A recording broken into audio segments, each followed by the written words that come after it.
ಸುದ್ದಿಗಾರ ಈಗ ನಿಮ್ಮ ಕೇಬಲ್ ನೆಟ್ವರ್ಕ್ನಲ್ಲಿ.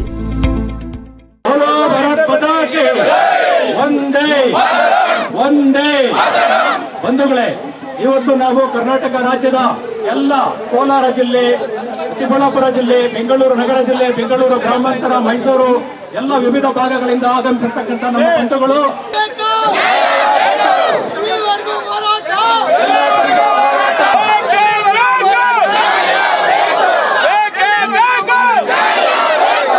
ಸರ್, ನನ್ನ ಹೆಸರು ವೆಂಕಟೇಶ್ ಅಂತ, ನಾವು ವಕೀಲರಾಗಿದ್ದೀನಿ. ಸೊ ನಮ್ಮ ಒಂದು ಸಮುದಾಯ, ಇಡೀ ಒಂದು ಸಮುದಾಯದ ಹೆಸರು ಅಯೋಧ್ಯ ನಗರ ನಾಮಧಾರಿ ನಗರ ಅಂತ ಅಂದ್ಬಿಟ್ಟು, ಸೊ ನಾವು ಏನಕ್ಕೆ ಇವತ್ತು ಬೆಂಗಳೂರುವರೆಗೂ ನಾವು ಬಂದಿರೋಂಥದ್ದಪ್ಪ ಅಂದರೆ, ಸೊ ನಮ್ಮ ಸಮುದಾಯದ ಅಥವಾ ನಮ್ಮ ಸಮಾಜದಲ್ಲಿ ಪ್ರತಿಯೊಬ್ಬ ವ್ಯಕ್ತಿ ಹತ್ರ ಒಂದು ಜಾತಿ ಪ್ರಮಾಣ ಪತ್ರ ಇದೆ. ಆದರೆ ನಮ್ಮ ಸಮುದಾಯದ ಹತ್ರ ಸ್ವಾತಂತ್ರ್ಯ ಬಂದು 75 ವರ್ಷ ಆಗ್ತಾ ಬಂದರೂ ಸಹ ನಾವು ಇನ್ನೂ ಸಹ ಒಂದು ಜಾತಿ ಪ್ರಮಾಣ ಪತ್ರ ಅನ್ನೋದೇ ನೋಡಿಲ್ಲ. ಸೊ ನಾವು ಏನಕ್ಕೆ ಜಾತಿ ಪ್ರಮಾಣ ಪತ್ರನ ಇಷ್ಟು ಹೈಲೈಟ್ ಮಾಡ್ತಾ ಇದೀವಪ್ಪ ಅಂದರೆ, ಸರ್ಕಾರದ ಒಂದು ಪ್ರತಿ ಅಪ್ಲಿಕೇಶನ್ ಏನಾದರೂ ನಾವು ಫಿಲ್ ಮಾಡಬೇಕಾದ್ರೆ ಇವತ್ತು ಜಾತಿ ಪ್ರಮಾಣ ಪತ್ರ ಕಡ್ಡಾಯ ಅಂತ ಮಾಡಿದ್ದಾರೆ. ಆದರೆ ನಮ್ಮ ಸರ್ಕಾರ ನಮ್ಮ ಜಾತಿಯನ್ನು ಇನ್ನೂ ಗೆಜೆಟ್ ಲಿಸ್ಟ್ಗೆ ಸೇರಿಸಿಲ್ಲ. ನಮ್ಗೆ ಹಾಗಾಗಿ ಒಂದು ಜಾತಿ ಪ್ರಮಾಣ ಪತ್ರನೂ ಸಿಗ್ತಿಲ್ಲ. ಆದರೆ ನಮ್ಮ ಕಮ್ಯುನಿಟಿನಲ್ಲೇ ಇದ್ದಂತಹ ಆಂಧ್ರ ಪ್ರದೇಶ ಮತ್ತು ತಮಿಳುನಾಡು ಭಾಗಗಳಲ್ಲಿ ಏನಿದ್ದಾರೋ, ಸೊ ಅವರಿಗೆ 1985ರಿಂದನೇ 2A ಅನ್ನೋ ಕ್ಯಾಟಗರಿನಲ್ಲಿ ಅವರಿಗೆ ಸರ್ಟಿಫಿಕೇಟ್ ಇಶ್ಯೂ ಮಾಡಿದ್ದಾರೆ. ಸೊ ಅವ್ರು ಎಲ್ಲ ಸೌಲಭ್ಯಗಳು ಪಡ್ಕೊಳ್ತಿದ್ದಾರೆ ಸರ್.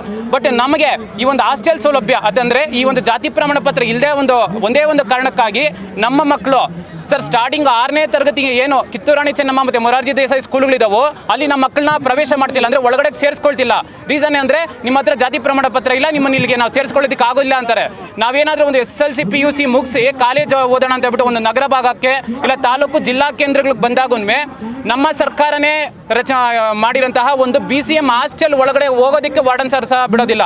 ಯಾಕೆ ಸರ್ ಅಂತ ಕೇಳಿದ್ರೆ, ನಿಮ್ಮ ಹತ್ರ ಜಾತಿ ಪ್ರಮಾಣ ಪತ್ರ ಇಲ್ಲ, ನಮ್ಮ ಹತ್ರ ಏನಿದ್ರು SC ST ಮತ್ತು OBC ಅಂದರೆ 2A 2B 3A 3B ಈ ಥರ ಕ್ಯಾಟಗರಿಗಳು ಯಾವುದಾದ್ರೂ ಇದ್ದರೆ ಮಾತ್ರನೇ ನಾವು ಸೇರಿಸ್ಕೊಳ್ಳೋಂಥದ್ದು. ಸಾಮಾನ್ಯ ವರ್ಗದವ್ರಿಗೆ ನಾವು ಇಲ್ಲಿ ಕೊಡೋದಿಲ್ಲ ಅಂತ ಹೇಳಿದ್ರೆ, ನಾವು ನಮ್ಮವರೆಲ್ಲರೂ ಈ ಒಂದು ಕೋಲಾರ ಚಿಕ್ಕಬಳ್ಳಾಪುರ ಗ್ರಾಮೀಣ ಪ್ರದೇಶದಲ್ಲಿ ವಾಸ ಮಾಡ್ತಾರಂತಾರೆ ಸರ್. ಪ್ರತಿಯೊಬ್ಬರು ಸಹ ರೈತರು ಬೆಳಿಗ್ಗೆ ಎದ್ದರೆ ತಮ್ಮ ಕೆಲಸಗಳು ಮಾಡೋದಕ್ಕೆ ತಮ್ಮ ಜಮೀನುಗಳಲ್ಲಿ ಬೆಳಿಗ್ಗೆ ಹೋದರೆ ಸಂಜೆವರೆಗೂ ದುಡಿತಾರೆ.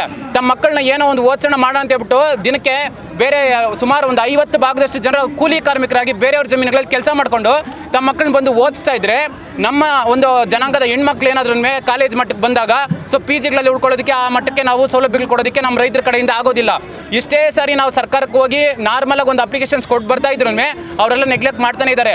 1992 ಇಂದ ನಾವು ಸರ್ಕಾರಕ್ಕೆ ಅಪ್ರೋಚ್ ಮಾಡ್ತಾನೆ ಇದ್ದೀವಿ. ಬಟ್ ಯಾರೊಬ್ಬರು ಸಹ ನಮ್ಮ ಬಗ್ಗೆ ತಲೆ ಕೆಡಿಸ್ಕೊಳ್ತಿಲ್ಲ. ಯಾಕಂದರೆ ನಾವು ಅಲ್ಪರಾಗಿ ಈ ಒಂದು ಕರ್ನಾಟಕದಲ್ಲಿ ಉಳ್ಕೊಂಡಿರೋಂಥದ್ದು ಕೇವಲ ಕೋಲಾರ, ಚಿಕ್ಕಬಳ್ಳಾಪುರ, ಬೆಂಗಳೂರು ಗ್ರಾಮಾಂತರ ಮತ್ತು ಬೆಂಗಳೂರು ನಗರ ಬಿಟ್ಟರೆ ಇಡೀ ರಾಜ್ಯದಲ್ಲಿ ಎಲ್ಲೂ ಯಾವುದೇ ಜಿಲ್ಲೆನಲ್ಲೂ ನಾವಿಲ್ಲ. ಮೈಸೂರಲ್ಲಿ ಒಂದು 4-10 ಕುಟುಂಬ ಇದ್ರೆ ಬಿಟ್ಟರೆ ನಾವು ಮ್ಯಾಕ್ಸಿಮಮ್ ಈ 4 ಜಿಲ್ಲೆನಲ್ಲಿ ಮಾತ್ರನೇ ವಾಸ ಮಾಡ್ತಾ ಇದ್ದೀವಿ.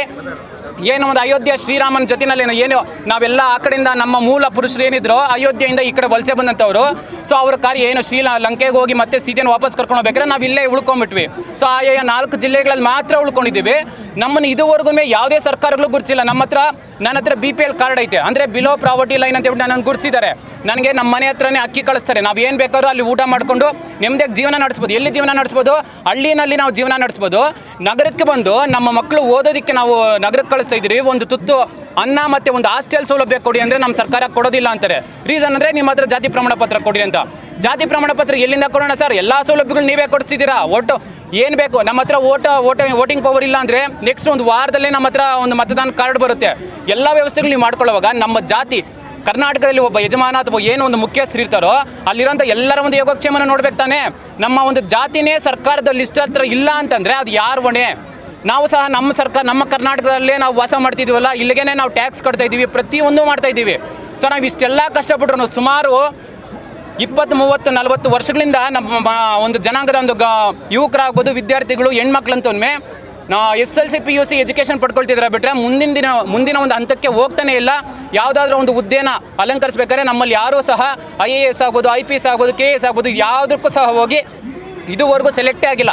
ಸೆಲೆಕ್ಟ್ ಅಲ್ಲ ಬರೆದ್ರೂ ನಮ್ದು ಏನು ಸಾಮಾನ್ಯ ವರ್ಗ ಅಂತ ಇರುತ್ತೋ ಸೊ ಅಲ್ಲೇ ನಾವು ಏನೋ ಅಷ್ಟು ತುಂಬ ಕಾಂಪಿಟೇಷನ್ ಇರುತ್ತೆ. ಬಟ್ ಬೇರೆ ವರ್ಗದವ್ರಿಗೆ ಒಂದಷ್ಟು ರಿಸರ್ವೇಷನ್ ಆಗಿರುತ್ತೆ. ಬಟ್ ನಮ್ಗೆ ಯಾವುದೂ ಇಲ್ಲ, ನಾವಿರೋಂಥದ್ದು ಕಡಿಮೆನೇ.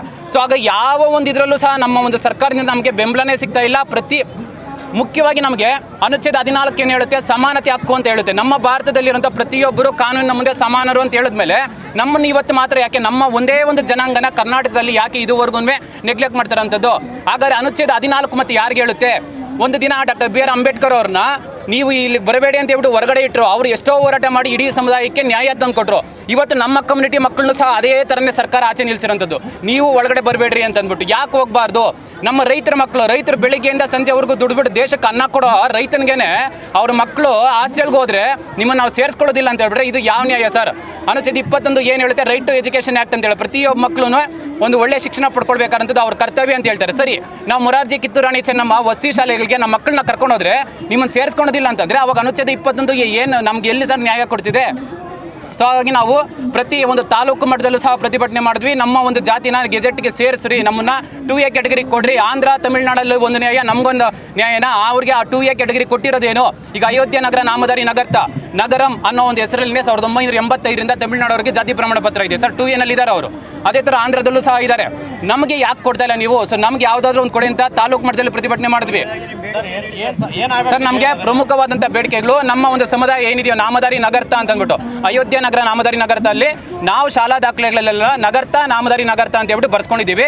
ಈ ಎರಡೂ ಜಾತಿನ ನಾವು ಈ ಒಂದು ಗೆಜೆಟ್ ಲಿಸ್ಟ್ಗೆ ಸೇರಿಸಬೇಕು ಅಂತ ಹೇಳ್ಬಿಟ್ಟು ಸರ್ಕಾರಕ್ಕೆ ಒತ್ತಾಯ ಮಾಡ್ತಾ ಇದ್ದೀವಿ. ಸೊ ಆ ಪ್ರಕಾರ ನಮ್ಮನ್ನು 2A ಅನ್ನೋ ಕ್ಯಾಟಗರಿಗೆ ನಮ್ಮ ಹಿರಿಯ ಸರ್ಕಾರ ಸರ್, ನಾವು ನಮ್ಮ ಮೂಲ ಜಾತಿ ಸರ್, ನಮ್ಮ ಜಾತಿಯ ಒಂದು ಸರ್ಕಾರಕ್ಕೆ ಗೊತ್ತಿರಬೇಕು ನಮ್ಮ ಕರ್ನಾಟಕದಲ್ಲಿ ಯಾವ್ಯಾವ ಜಾತಿಯವರು ಇಲ್ದಿದ್ದಾರೆ ಅಂತ. 2013ರಲ್ಲಿ ಜಾತಿ ಗಣತಿ ಮಾಡಿದ್ರು. ಅವಾಗಾದ್ರೂ ಹೋಲ್ಡ್ ಆದ್ವಿ, ಅಂದ್ರೆ ಎಲ್ಲಾ ಗಣತಿ ಮಾಡಿದ್ದಾರೆ, ಯಾವ್ಯಾವ ವಿಧಾನ ನಮ್ಗೆ ಗೊತ್ತಾಗುತ್ತೆ ಅಂದ್ಬಿಟ್ಟು ಅದನ್ನು ಹೋಲ್ಡ್ ಮಾಡಿದ್ರು. ನಾವು ಸರ್ ಸುಮಾರು 1992ನೇ ಕೊಟ್ಟು ಬರ್ತಾ ಇದೀವಿ. 2013ರಲ್ಲೂ ಸಪರೇಟ್ ಆಗಿ ಎಲ್ಲ ಕೊಟ್ಟಿದ್ವಿ. ನಮಗೆ ರಿಪ್ಲೈನೂ ಕೊಟ್ಟಿದ್ದಾರೆ CM ಕಚೇರಿಯಿಂದನೂ. ನಿಮ್ಮ ಒಂದು ಇದೇನಿದೆಯೋ ನಾವು BCM ಡಿಪಾರ್ಟ್ಮೆಂಟ್ಗೆ ವರ್ಗಾಯಿಸಿದ್ದೀವಿ. ಸೊ ಮುಂದಿನ ಏನಿದ್ರು ಅದು ನೋಡ್ಕೊಡಿ ಅಂತ ಹೇಳ್ಬಿಟ್ಟು ಹೇಳಿದ್ದಾರೆ. 1972ರವರೆಗೂ ಇದೇ ಜಾತಿ 2A ಅನ್ನೋ ಕ್ಯಾಟಗರಿನಲ್ಲಿ ಇತ್ತು ಸರ್. ಅವಾಗ ಏನೋ ಒಂದು ಸಮಸ್ಯೆ, ಅದು ಏನು ಮಾಡ್ಕೊಂಡ್ರೆ ಗೊತ್ತಾಗಿಲ್ಲ, ನಮಗೆ ಗೊತ್ತಿಲ್ಲದಾಗ ಅದನ್ನ ತೆಗೆದಾಕಿದ್ದಾರೆ. ಯಾವ ರೀಸನ್ ಅಂತ ಹೇಳ್ಬಿಟ್ಟು ಗೊತ್ತಿಲ್ಲ. ನಾವು ಅವನೂರು ಆಯೋಗದಲ್ಲಿ ತೆಗೆದಾಕಿದ್ದಾರೆ. ಸೊ ಅಲ್ಲಿವರೆಗೂ ನಾವು ಏನು ರೈತರಾಗಿದ್ರು, ನಮ್ಮವರು ಮುಗ್ಧರಾಗಿದ್ರು, ಅವ್ರು ಈ ಕಡೆ ಬರಲಿಲ್ಲ. ಯಾಕೆ ಏನು ಎತ್ತ ಅಂತ ಕೇಳೋದಕ್ಕೆ ಬರಲಿಲ್ಲ. ಸೊ ಹಾಗಾಗಿ ಇವತ್ತು ನಮಗೆ ಸಮಸ್ಯೆಗಳಾಗಿರೋದು. ನಾವು ಸರ್ಕಾರಕ್ಕೆ ಒತ್ತಾಯ ಮಾಡೋದಿಷ್ಟೇ, ನಿಮ್ಮದೇ ಸರ್ಕಾರದಲ್ಲಿ ನಾವೇ ವಾಸ ಮಾಡ್ತಿರ್ಬೇಕಾದ್ರೆ ನಗರ್ತ ಮತ್ತು ನಾಮಧಾರಿ ನಗರ್ತ ಅನ್ನೋದನ್ನ ಗೆಜೆಟ್ ಲಿಸ್ಟಲ್ಲಿ ಸೇರಿಸ್ಬಿಟ್ಟು 2A ಕ್ಯಾಟಗರಿಯಲ್ಲಿ ನಮಗೆ ಕೊಡ್ರಿ. ನಮ್ಮ ಹೆಣ್ಮಕ್ಳ ಶಿಕ್ಷಣಕ್ಕೆ ಪ್ರೋತ್ಸಾಹ ಕೊಡಿ. ಮತ್ತೆ ಇದೇ ಜೂನ್ ತಿಂಗಳಿಂದ ನಗರ ಭಾಗಕ್ಕೆ ಬರ್ತಿದ್ದಾರೆ. ಮಿನಿಮಮ್ ಆದರೂ ಹಾಸ್ಟೆಲ್ ಸೌಲಭ್ಯನಾದರೂ ನಮ್ಗೆ ಈಗಲೇ ಕಲ್ಪಿಸಬೇಕು ಸರ್. ನಗರ್ತ ನಾಮಧಾರಿ ನಮ್ಮ ಒಂದು ಏನು ಬೇಡಿಕೆ ಇದೆ, ಆ ಬೇಡಿಕೆ ಈಡೇರುವವರೆಗೆ ನಮ್ಮ ಹೋರಾಟ ನಡೀತಿರುತ್ತೆ. ಯಾಕೆಂದರೆ ಈಗಾಗಲೇ ಹೇಳಿದಾಗೆ 1972ರಿಂದ ನಮ್ಮ ಹೋರಾಟ ನಡೀತಾ ಇದೆ. 92ರಲ್ಲಿ ನಮ್ಮ ಗೆಜೆಟಿಗೆ ಸೇರಿಸಲಿಕ್ಕೆ ನಾವು ಪ್ರಯತ್ನ ಮಾಡಿದ್ವಿ. ಆಗಲೂ ಕೂಡ ನಮ್ಮ ಗೆಜೆಟಲ್ಲಿ ಸೇರಿಸಿರಲಿಲ್ಲ.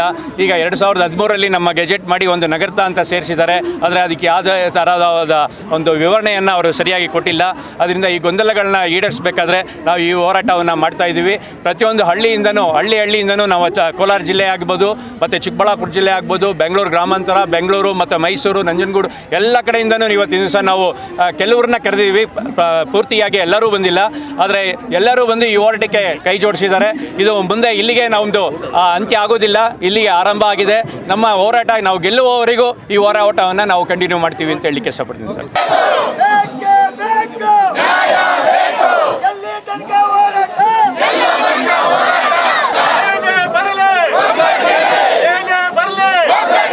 ನಮ್ಮ ಈ ವಿಡಿಯೋ ನಿಮಗೆ ಇಷ್ಟ ಆದಲ್ಲಿ ಲೈಕ್ ಮಾಡಿ, ಶೇರ್ ಮಾಡಿ, ಕಮೆಂಟ್ ಮಾಡಿ ಮತ್ತೆ ಸಬ್ಸ್ಕ್ರೈಬ್ ಮಾಡಿ.